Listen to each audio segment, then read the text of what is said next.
Hi there, this is Ural and today we are going to have a look at Panasonic Eluga Mark, a smartphone that is priced little over Rs 21,000 and has a fingerprint scanner which we normally don't see at this price range. The fingerprint scanner is located on the back of the device and works perfectly fine and unlocks the phone in less than a second. When it comes to design, it has a plastic back like most of the previous generation phones from Panasonic. The back is removable, however the battery is non-removable. Just can't understand why smartphone brand does that.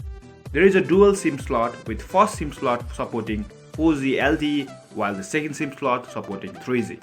There is a microSD card slot for memory expansion for up to 32 GB. Up front we can see a screen of 5.5 inches but the resolution is only high definition, giving us the pixel density of around 267 ppi. While using the phone for some time, I had no problems with the display. It looks bright and the IPS panel has got good color reproduction and viewing angles. The touch is also very responsive. However, what I really didn't like about the phone at our first impression is the big bezels the display has, and also the screen is deprived of any kind of protection, which is a letdown considering its pricing.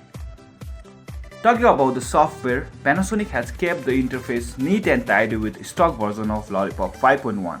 Although you can find some minor changes with the inclusion of this FitHome UI that is intended to help users to use the phone with one hand.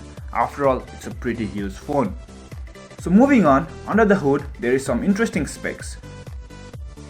The phone is powered by a Qualcomm Snapdragon 615 processor, which is an octa-core 64-bit processor.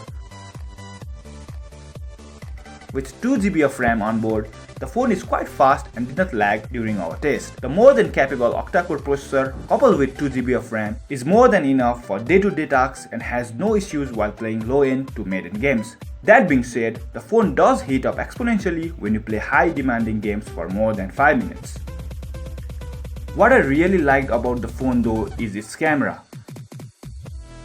The 13-megapixel rear camera will not disappoint you as it can capture really good photos with fairly good details during daylight, and even under a low light condition, the phone does not disappoint. However, the front camera isn't that great considering the aggressive competition of selfie-powered phones at this price range.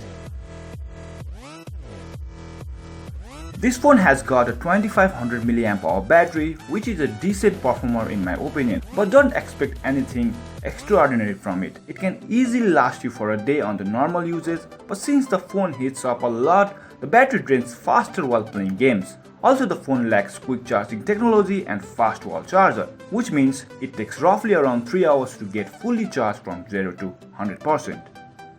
So as for the verdict, I really like the phone despite having some heating issues and front camera not being that good.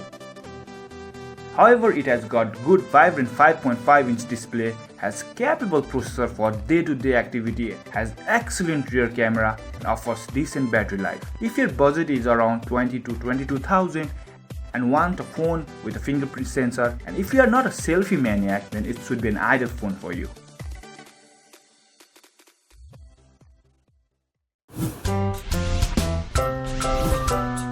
Get the fastest speeds on 100% fiber.